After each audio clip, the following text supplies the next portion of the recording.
itu ada analyzing. Analyzing itu artinya menganalisis, ya. Ini C4, Bapak Ibu.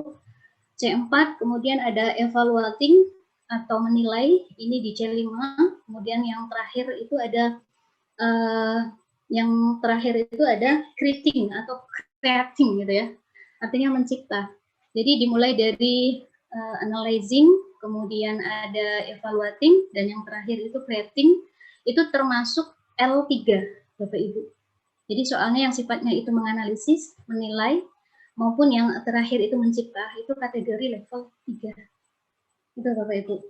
Kemudian di slide berikutnya, Pak Ruli, slide berikutnya untuk tingkatan rendah L1, ya Bapak Ibu. Nah di situ mungkin Bapak Ibu sudah melihat bagaimana mengingat, ya mengingat itu seperti apa prosesnya, ya deskripsinya seperti apa atau definisinya seperti apa, ya mengingat itu mengambil pengetahuan yang relevan, gitu ya. Itu L1, C1. Kemudian C2 itu memahami, ya memahami. Jadi definisinya seperti itu Bapak Ibu. Oke, lanjut Pak. Nah, kita langsung saja ya Bapak Ibu, karena ini waktu juga. Dan Bapak Ibu sepertinya sudah tidak sabar untuk mencoba untuk menulis kisi-kisi ya Bapak Ibu ya. Baik, untuk memahami ya Bapak Ibu, saya bantu Bapak Ibu agar Bapak Ibu lebih mudah untuk mencari stimulus, kemudian untuk membuat soal dengan kriteria HOTS. Jadi untuk mengingat ini Bapak Ibu bisa menggunakan kata, ya, atau menggunakan kalimat yang nomor 1. Ya, karena ini untuk PAI, ya, mata pelajaran PAI yang saya contohkan ini. Nah, saya baca di nomor 1 ya Bapak Ibu. Misalkan kamu adalah salah seorang anggota panitia kurban di sekolahmu dan merencanakan untuk menerima kurban dan membagikannya kepada penerima yang berhak. Buatlah daftar jenis hewan apa saja yang bisa diterima, syarat-syaratnya apa saja, dan barang yang kamu perlukan, serta barang yang akan kamu beli. Nah, ini proses mengingat Bapak Ibu. Mungkin siswa tahu jenis hewan apa yang yang diperbolehkan untuk berkurban. Ya, pasti siswa tahu ya. Kambing, kemudian sapi, mungkin di daerah lain ada juga yang menggunakan kerbau, ada juga yang menggunakan unta dan sebagainya Bapak Ibu. Nah, ini proses mengingat. Ya. Tetapi siswa juga harus disuguhi dengan stimulus, dengan cerita itu. Agar mereka juga semakin paham apa yang diinginkan dari soal ini Bapak Ibu. Dan bahasanya juga enak ya kalau misalnya ada stimulusnya seperti itu. Kemudian dibuat daftarnya, kalau untuk ketentuannya ya, misalnya kambing itu untuk 1 orang, untuk sapi itu 7 orang, kerbau 7 orang, unta untuk 7 orang dan sebagainya. Nah, berarti itu yang diharapkan dari soal itu. Kemudian syaratnya apa saja? Misalnya hewan ternaknya tidak boleh cacat, gitu ya, dan sudah masuk umur untuk disembelih dan sebagainya. Itu bisa siswa mengingat kembali materi yang mereka sudah dapatkan. Dan ini kita bisa memberikan soal seperti ini di level 1 Bapak Ibu, mengingat. Ya, di level 1, masih level 1. Kemudian yang kedua, untuk proses mengingat juga Bapak Ibu bisa tampilkan soal.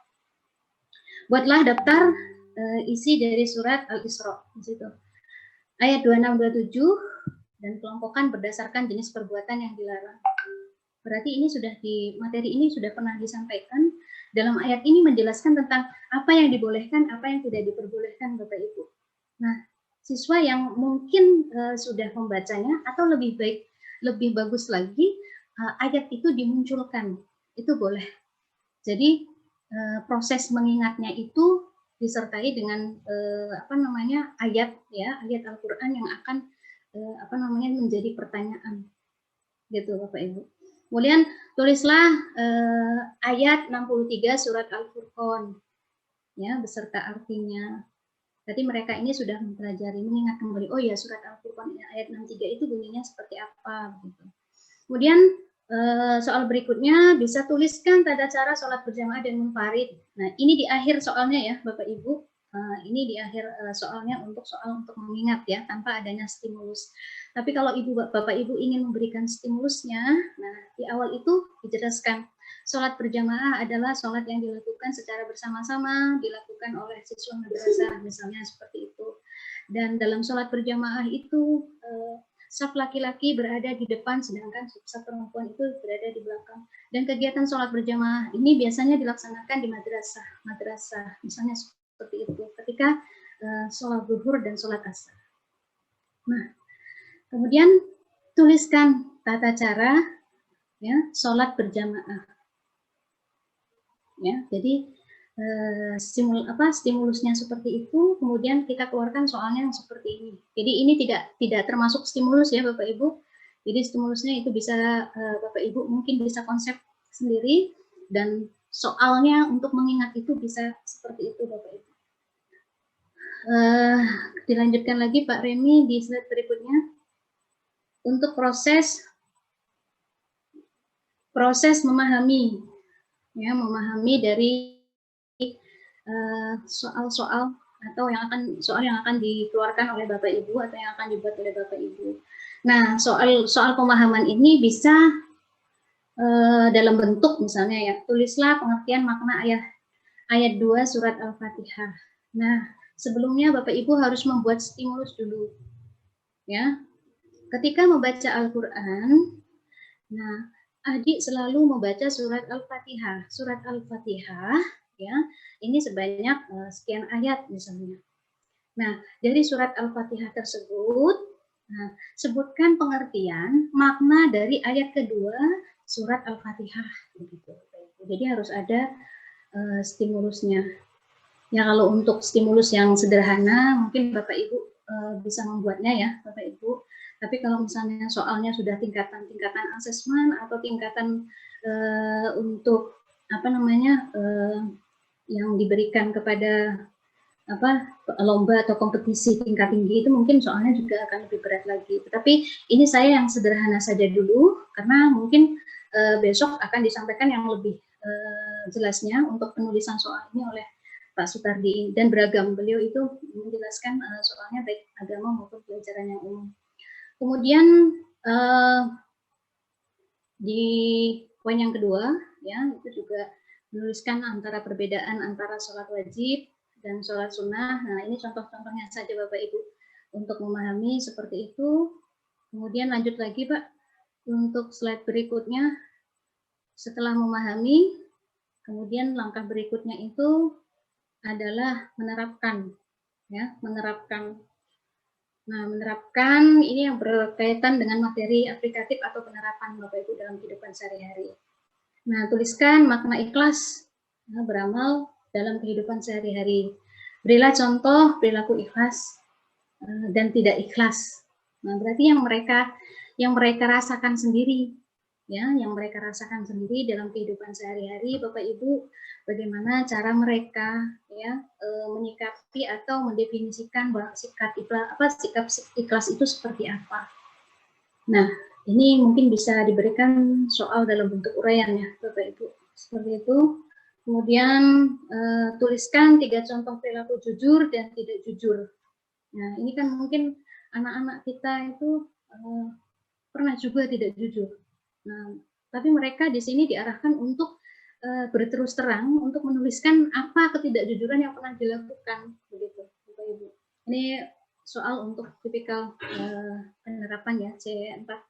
Kemudian kita lanjut ke menilai, ya, untuk soal menganalisis, menganalisis dulu, berarti ini tingkatannya adalah C4, ya.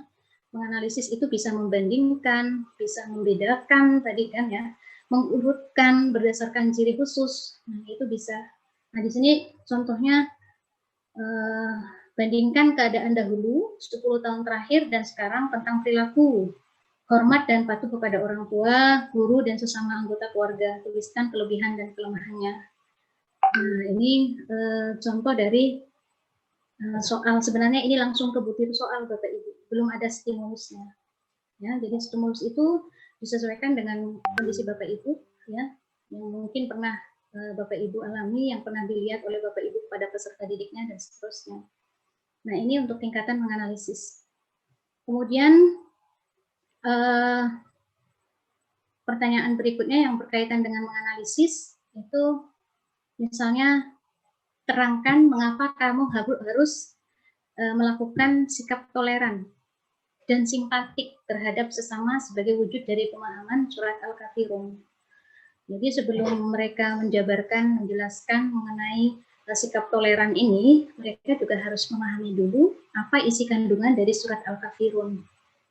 Ya, Ibu, bolehkah kita memberikan stimulus Bapak Ibu kepada untuk soal ini? Boleh. Silakan beri stimulus dulu. Stimulus itu juga bisa berarti sebagai pancingan ya Bapak Ibu, agar pemikiran dari anak itu bisa terfokus dengan materi yang ada di soal, ya, sebagai pancingan. Itu Bapak Ibu. Jadi nomor 3 ini, ya, soal nomor 3 ini bisa kita jelaskan, siswa bisa menerangkan setelah siswa juga memahami dan paham mengenai isi dari kandungan Quran Surat Al-Kafir.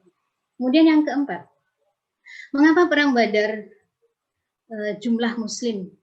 Ya, jadi Perang Badar jumlah muslimnya 313, jumlah musuhnya 1000, tetapi dimenangkan oleh kaum muslim. Sedangkan dalam Perang Uhud, jumlah muslim itu 754, dan jumlah musuhnya itu ada 3.200, dan kaum muslimin mengalami kekalahan.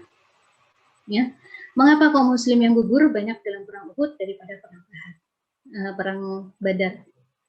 Ya, ini anak-anak disuruh menganalisis. Kalau dilihat dari kekuatan, itu mungkin lebih banyak kekuatannya ketika Perang Badar ya daripada Perang Uhud. Tapi mereka kok bisa memenangkan peperangan tersebut, pertempuran tersebut? Mengapa?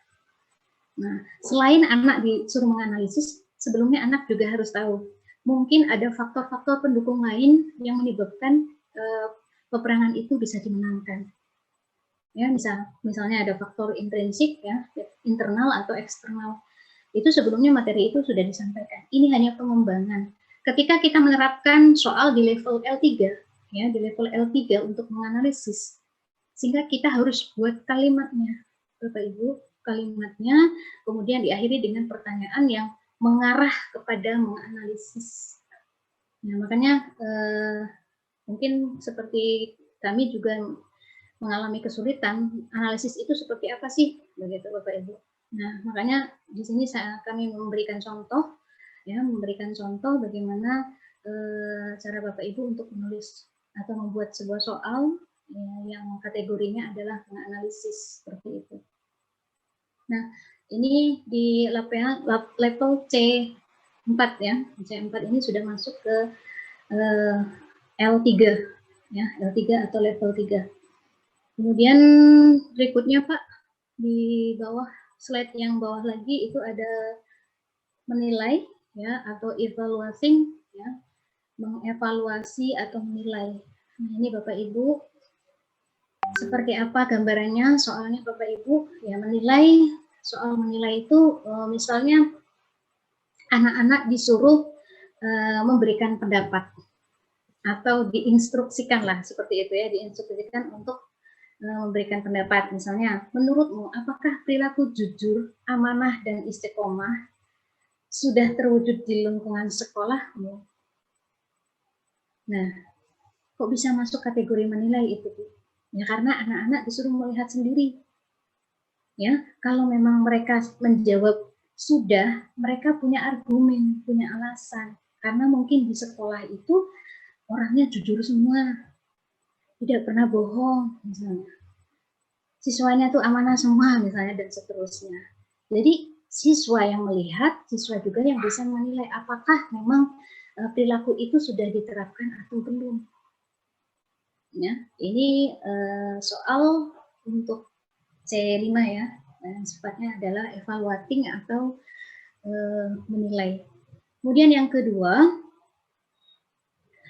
setujukah kamu perbuatan mencontek dilarang di sekolah ini? Mengapa? Bisa Bapak Ibu memberikan stimulasi dulu ya, memberikan stimulus dulu. Mencontek adalah perbuatan dosa. Mencontek juga tidak dibenarkan di madrasah ini. Sehingga jika ada siswa yang mencontek akan diberikan sanksi atau denda misalnya. Nah, masuk soal itu. Setujukah kamu ya, perbuatan mencontek itu dilarang di sekolah ini? Mengapa? Begitu Bapak Ibu. Jadi dari soal-soal itu mungkin ya, dari soal-soal itu siswa itu sudah melihat keadaannya, ya sudah dilihat, sudah mungkin didengarnya sendiri, yang jelas sih dilihat secara langsung ya oleh anak tersebut. Kemudian yang ketiga, tepatkah arah kiblat tempat sholat di rumahmu? Jelaskan. Ya, misalnya benarlah, ya. Atau sebelum memberikan soal ini, sama tadi harus memberikan stimulus dulu Bapak Ibu. Memberikan stimulusnya apa ya, misalnya melaksanakan sholat itu harus menghadap ke arah kiblat gitu. Nah, arah kiblat itu bisa ditentukan menggunakan kompas, bisa juga ditentukan dengan mungkin Android dan sebagainya. Nah, terus pertanyaannya, tepatkah arah kiblat tempat sholat di rumahmu? Jelaskan. Nah, ini anak disuruh menilai, ya, mengukur seberapa tepat arah kiblat, ya, ketika dia melaksanakan sholat di rumahnya.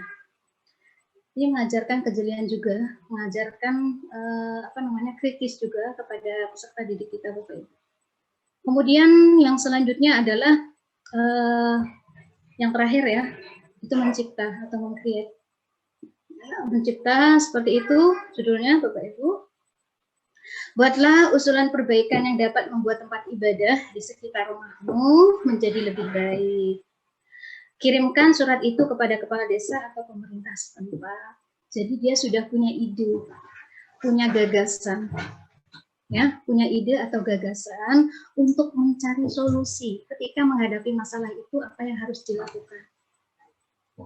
Yang kedua, rancanglah suatu bangun baru untuk kegiatan yang bermanfaat, yang memiliki bagian-bagian yang berasal dari bangun yang kamu pilih.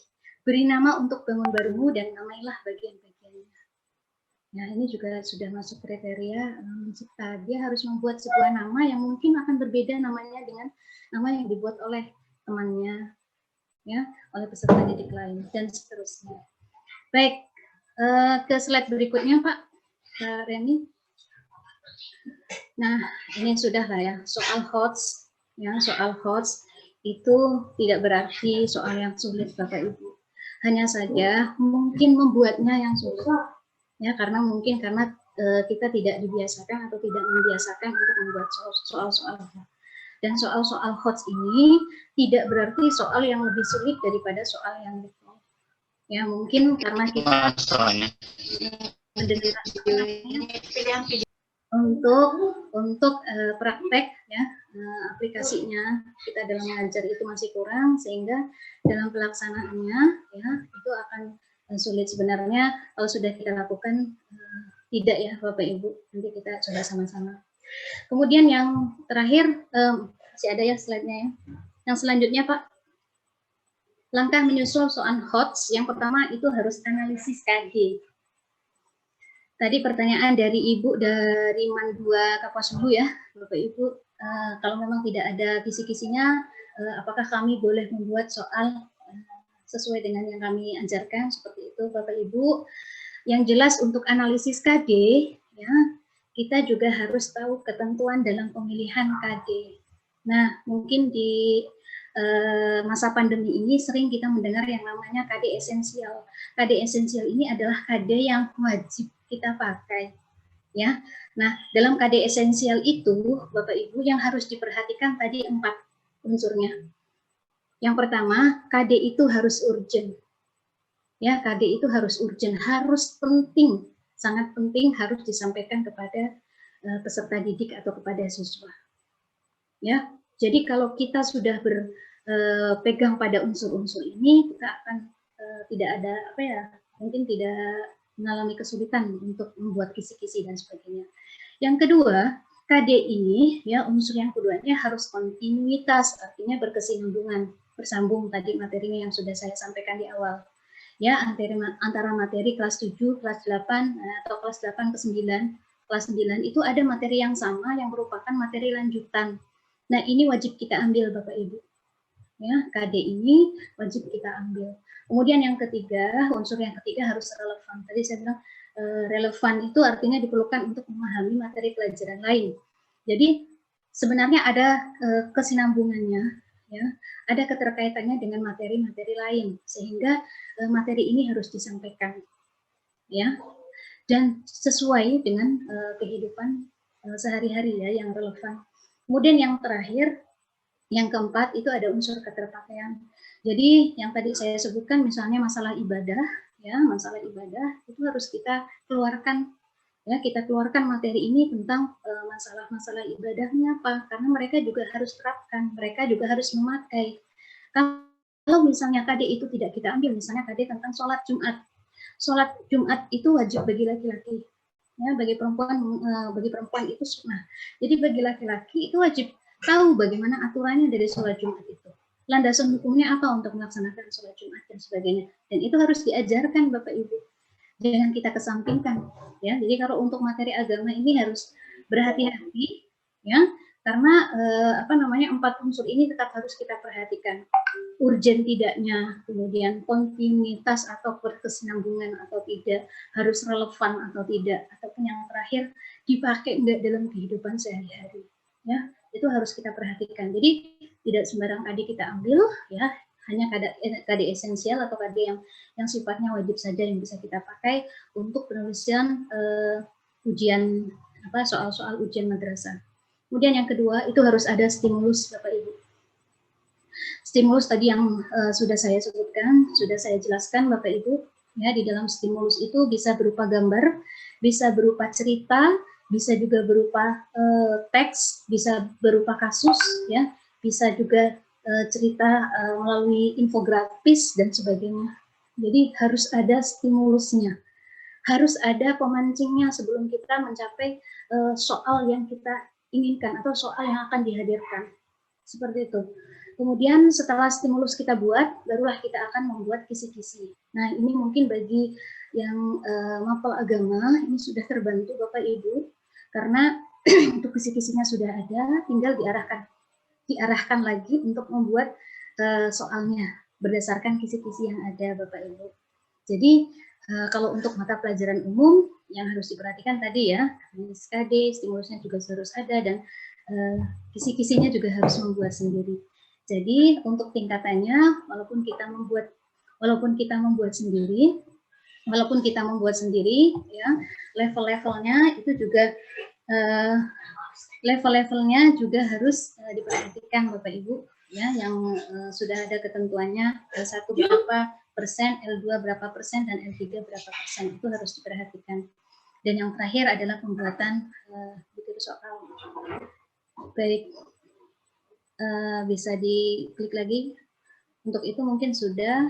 Lanjut di slide bawahnya, Pak. Slide bawahnya, baik. Nah, di slide bawahnya ini contohnya ya. Contoh dari analisis KD. Ya, analisis KD itu ada di slide 31 ya, Pak. Nah, ini saya akan mencontohkan satu saja Bapak Ibu. Ini contoh dari mata pelajaran fikih 3.1 menerapkan tata cara sujud sahwi, tilawah dan sujud syukur. Kemudian level kognitif yang diinginkan itu adalah L1 atau L2. Nah, ketika aturannya seperti itu, berarti tuntutan KD 3.1 itu sampai pada L1. Dan proses kognitif memahami atau C2, tetapi guru dapat menaikkan pada level C3, ya, menerapkan atau apply ya, menerapkan. Atau C4 menganalisis sehingga menjadi soal HOTS jika kompetensi peserta didik mendukung. Dengan catatannya seperti itu Bapak Ibu, jika kompetensi peserta didik itu mendukung.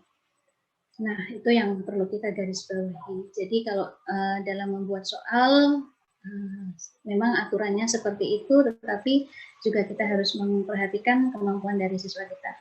Kemudian yang slide berikutnya mungkin hanya satu saja yang saya bahas. Slide berikutnya itu mengenai perumusan indikator soal, Bapak Ibu. Jadi indikator soal ini Misalnya contohnya di situ disajikan sebuah gambar, disajikan beberapa gambar.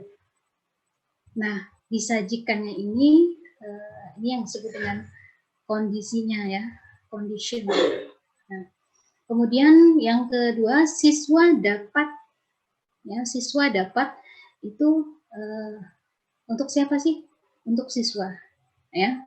Jadi siswa dapat di sini kalau di dalam rumus indikatornya itu masuk ke A, ya, audience. Kemudian yang selanjutnya menentukan. Misalnya tadi kita disajikan sebuah gambar, siswa dapat menentukan peta misalnya. Ya, disajikan sebuah gambar, siswa dapat menentukan misalnya wilayah Kalimantan Barat di dalam peta dengan tepat. Nah, itu sudah mencapai sesuai dengan perumusan indikator yang sudah diharapkan, Bapak Ibu. Jadi ada unsur C-nya condition, ada unsur A-nya audience, kemudian ada unsur behaviors. Behaviors itu adalah sikapnya ya yang diharapkan dari tuntutan soal itu. Kemudian yang D-nya dengan tepat, jadi degree atau tingkatannya ya. Jadi tingkatan dari soal itu. Nah, itu untuk perumusan indikator soal. Kemudian slide berikutnya di bawah. Nah, ini untuk perumusan stimulus Bapak Ibu. Stimulus itu bisa sampai 4, bisa juga 2, ya, bisa juga 1 mungkin, ya. Tapi untuk stimulus yang hanya 1 saja itu masih sudah termasuk HOTS gitu ya, tetapi belum lebih HOTS atau paling HOTS itu belum, ya, karena untuk mencapai itu harus ada 2 subjek yang pembanding dan sebagainya. Kemudian slide berikutnya ada stimulus, ya, stimulus. Nah, di situ ada di slide berikutnya, Pak. Slide berikutnya, pilih materi atau stimulus yang sesuai dengan indikator soal yang mungkin, kemudian kontekstual, materi, waktu, dan tempat. Nah, makanya tadi saya bilang kalau ada cerita kereta api, misalnya, tidak pernah melihat kereta api, walaupun mungkin sebagian besar juga sudah ada yang melihat. Jadi disesuaikan dengan kondisi, tempat, waktu ya dari peserta didik. Kemudian sudah menunjukkan proses berpikir C4, C5, dan C6. Ya, ini untuk soal HOTS-nya. Jadi C4 tadi menganalisis, C5-nya itu mengevaluasi atau menilai, dan C6-nya itu meng-create atau mencipta. Kemudian stimulus Bapak Ibu. Ya, stimulus. Nah, di situ juga kriterianya Bapak Ibu ya, apakah bermanfaat ya, kemudian apakah merefleksikan kurikulum, itu juga harus sesuai Bapak Ibu. Kemudian apakah harus menarik, apakah harus relevan, dan apakah harus cocok dengan kemudian untuk bentuk stimulusnya tadi sudah saya mungkin di awal sudah saya sampaikan, itu bisa berupa gambar, bisa berupa teks bacaan, berupa ayat, berupa hadis, ya, kemudian kasus, ada grafik, kemudian ada tabel, kemudian ada rumus, ya.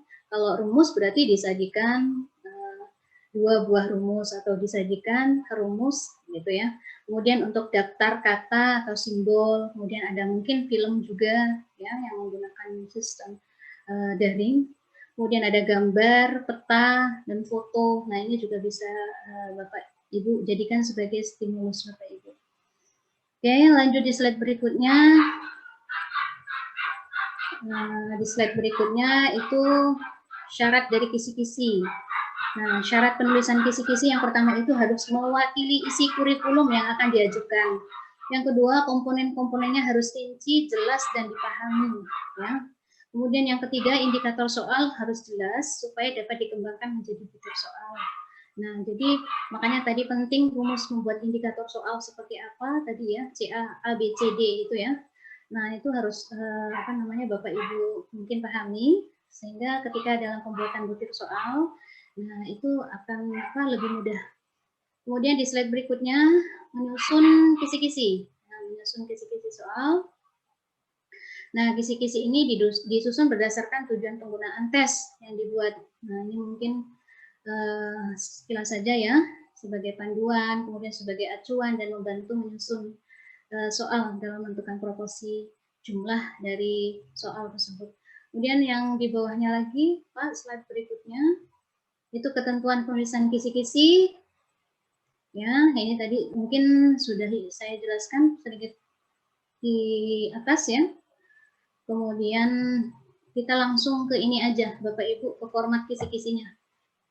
Format dari kisi-kisi untuk ujian madrasah, yang pertama itu harus samalah ya, nama, nomor, kompetensi dasar, kemudian ada materi, IPK. IPK di situ artinya indikator pencapaian kompetensi Bapak Ibu. IPK itu ada di kisi-kisi Bapak Ibu. Jadi Bapak Ibu tinggal membuka saja kisi-kisi yang sudah di-sharekan oleh Pak Zainal di grup mungkin ya. Itu tinggal di-share Bapak Ibu, tinggal dibaca dan Bapak Ibu tinggal pindahkan saja begitu. Kemudian materinya materi tentang apa, kemudian indikator soalnya, ya, indikator soalnya ini kita yang membuat sendiri Bapak Ibu. Kemudian level kognitifnya, ya, apakah masuk L1, L2 atau L3 sesuai dengan kisi-kisi yang sudah di tetapkan, ya. Kemudian nomor soal, nah, nomor soalnya apa, nomor 1 atau nomor 2 dan seterusnya. Slide bawahnya lagi, Pak Ruli. Oke, nah itu contoh ya Bapak Ibu, itu contoh dari mata pelajaran fikih, ini materinya kelas 8. Nah, ini sama sebenarnya, kisi-kisi penilaian akhir semester itu juga sama dengan kisi-kisi soal untuk ujian madrasah Bapak Ibu. Nah, jadi penulisannya seperti ini, nomor, kemudian kompetensi dasarnya itu menganalisis, ini bisa kita lihat di KMA 183 ataupun di Juknis kisi-kisi Bapak Ibu, ini sudah ada semua. Kemudian IPK-nya, nah ini juga ada di Juknis Bapak Ibu. Nanti bisa dilihat di Juknis kisi-kisi. Kemudian materi haji dan umroh, nah ini materi pelajarannya ada di KD berapa. Kemudian indikator soalnya, nah indikator soal kita yang membuat sendiri Bapak Ibu. Ya, kalau memang sudah ada dalam kisi-kisinya itu malah lebih mudah lagi. Tinggal kita menyesuaikan butir soal apa yang akan kita berikan, yang akan kita sajikan kepada peserta didik, tinggal kita sesuaikan. Disajikan beberapa teks tentang cara pelaksanaan haji. Peserta didik dapat menentukan pelaksanaan haji ifrad dengan tepat. Jadi siswa harus tahu apa itu macam-macam haji. Macam-macam haji itu ada berapa, gitu kan? Itu dari level C1 dulu harus mengetahui dulu. Misalnya haji itu ada 3, ada pertama tuh ada ifrad, ada kiron, nah misalnya seperti itu. Nah itu tahap pengetahuan. Sementara yang diminta di sini adalah di level 2. Ya, level 2 itu adalah pemahaman. Jadi penyajian soalnya seperti di bawah, di slide berikutnya Pak. Slide berikutnya ada, nah itu Bapak Ibu. Nah itu soalnya, ya, yang kami rangkai dengan kartu soalnya ya Bapak Ibu, kartu soal untuk contoh soal pilihan ganda. Nah itu jenjangnya, mata pelajarannya dan sebagainya. Kemudian indikator soalnya yang tadi sudah kita buat, disajikan beberapa teks tentang cara melaksanakan haji. Ya, melaksanakan haji, peserta didik dapat menentukan pelaksanaan haji ifrad dengan tepat. Nah, ini indikator soalnya. Kemudian untuk butir soalnya, ya, stimulusnya itu ada 4, Bapak Ibu. Stimulusnya ada 4. Nah, ini diharapkan siswa lebih jeli, ya, lebih teliti lagi dalam menganalisis. Yang pertama, teks yang pertama, keluarga Hafiz adalah keluarga yang tergolong mampu. Tahun ini, ia beserta anak istri dan kedua orang tuanya mempunyai kesempatan untuk menunaikan ibadah haji. Bapak Ibu, stimulus yang membuat ini adalah guru. Jadi, di butir soal ini, Bapak Ibu yang membuat. Jadi tidak harus saklek sama persis seperti apa yang saya tuliskan Bapak Ibu, yang saya contohkan. Tapi Bapak Ibu bisa menyesuaikan dengan materi pelajaran yang Bapak Ibu ampu dan mungkin bisa melihat kisi-kisinya. Ya. Jadi ini soalnya yang membuat kita sendiri, sambil kita latihan juga Bapak Ibu, ya. Ini di teks yang pertama, tadi sudah dibaca, kemudian teks kedua, keluarga Amrin berangkat menunaikan haji bersama istrinya. Keduanya merupakan kloter terakhir yang berangkat menuju Mekah. Sampai di Mekah mereka langsung melaksanakan ihram haji.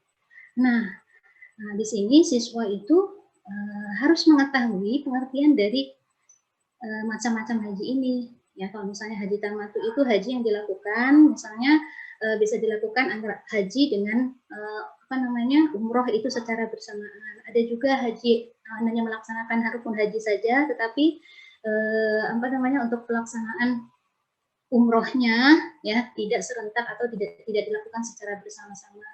Nah, jadi dari stimulus yang diberikan, nah, di sini sebenarnya ada jawabannya Bapak Ibu.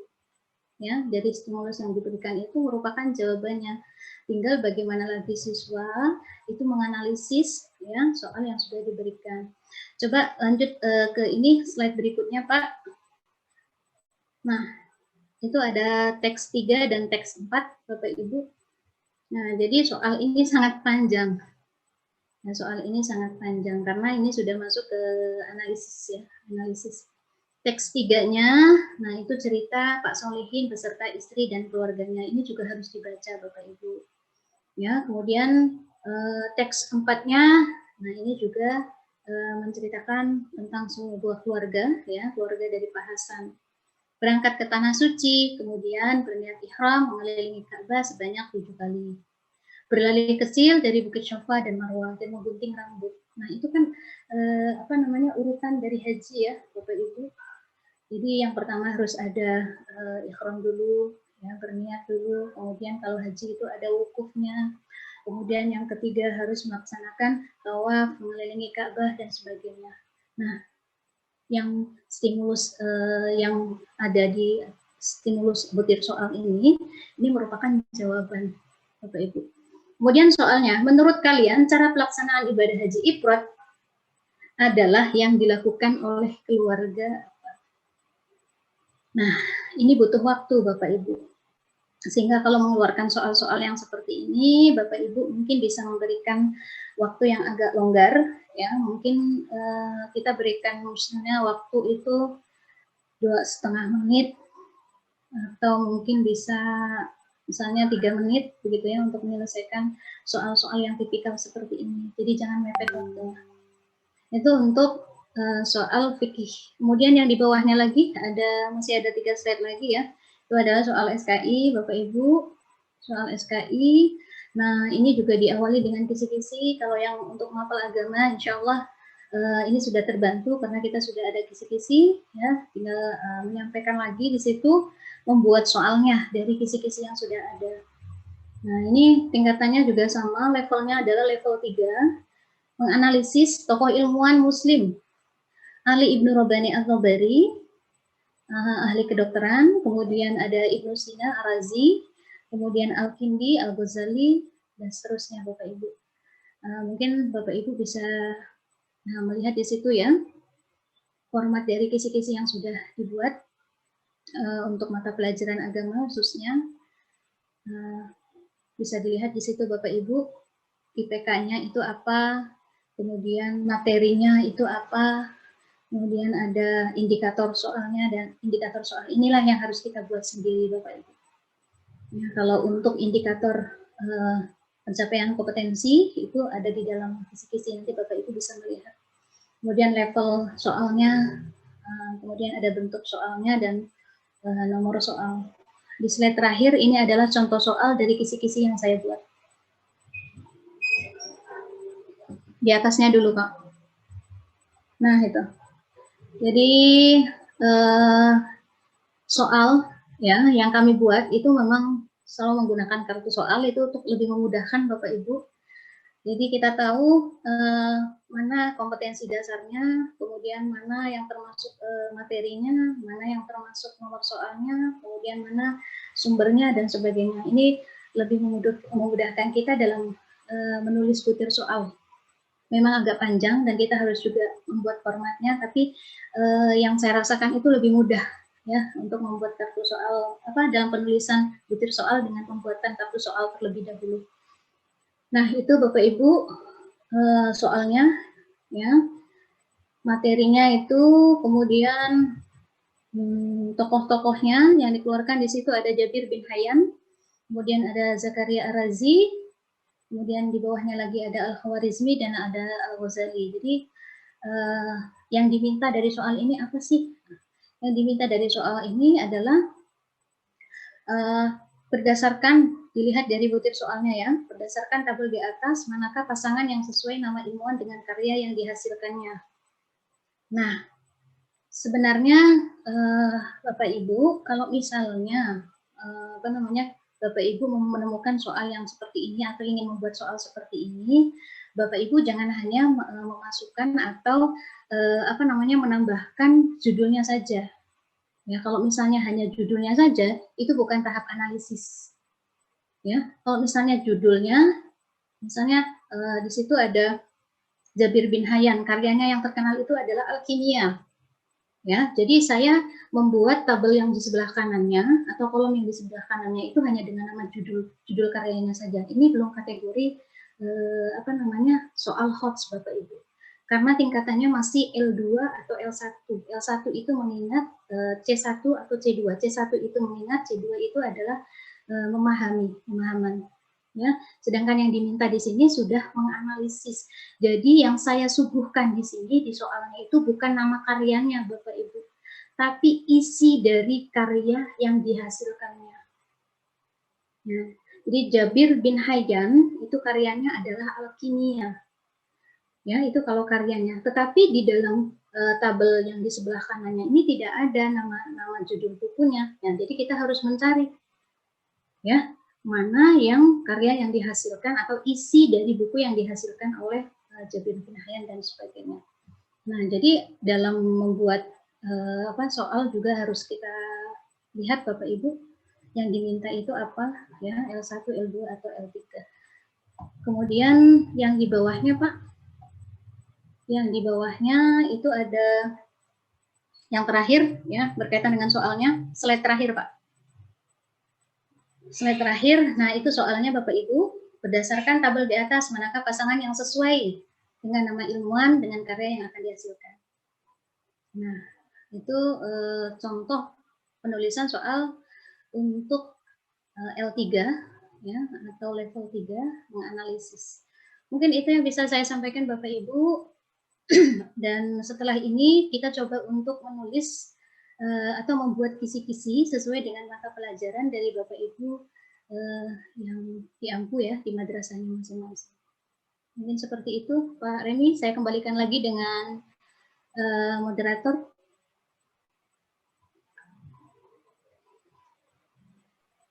Oke, terima kasih kepada Bu Nur Izzatur Rahmah yang telah